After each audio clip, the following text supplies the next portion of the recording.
अगली बात, कितनी गहरी बात है और इससे उस समय की राज्य व्यवस्था कितनी मजबूत है उसके बारे में पता लगता है। भरत, तुमने जिसे राजदूत के पद पर नियुक्त किया है वह पुरुष अपने ही देश का निवासी, विद्वान, कुशल, प्रतिभाशाली और जैसा कहा जाए वैसी ही बात दूसरे के सामने कहने वाला सद्बुद्धि विवेक युक्त है कि नहीं। राजदूत की सारी क्वालिटीज उन्होंने बता दी। देखिए, आपके देश का हो, आपको समझता हो, उस देश के जो नेशनल इंटरेस्ट्स हैं उसकी उसे गहराई से जानकारी हो और वह वही बोले जो कहा गया है या वही बोले जो बताया गया है, अपनी तरफ से खुरपेच ना करे, नहीं तो क्या होगा, राष्ट्र की इज्जत पर बट्टा लग जाएगा। कितनी बारीकी से चीजें लिखी गई, कितनी बारीकी से लिखी गई है। अभी तो आगे और सुनेंगे तो आंखें खुली की खुली रह जाएंगी और आपको यह लगेगा कि बताओ, हमने तो श्री राम के भजन ही गाए हैं, श्री रामचंद्र कृपालु भजमन, लेकिन श्री राम को समझा कहां।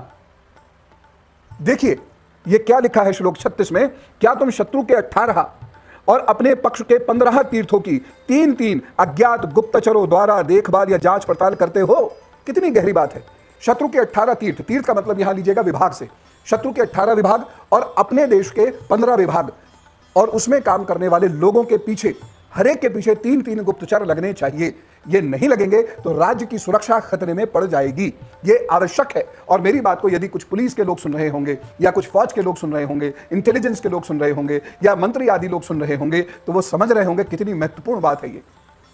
और जहां इंटेलिजेंस फेलियर होता है, राष्ट्र संकट में पड़ जाता है। अनेकों बार ऐसा हुआ है कि इंटेलिजेंस समय पे अपनी रिपोर्ट सबमिट नहीं कर पाई या इंटेलिजेंस ने समय पर अपनी रिपोर्ट्स दी लेकिन एडमिनिस्ट्रेशन ने प्रोएक्टिव रोल प्ले नहीं किया।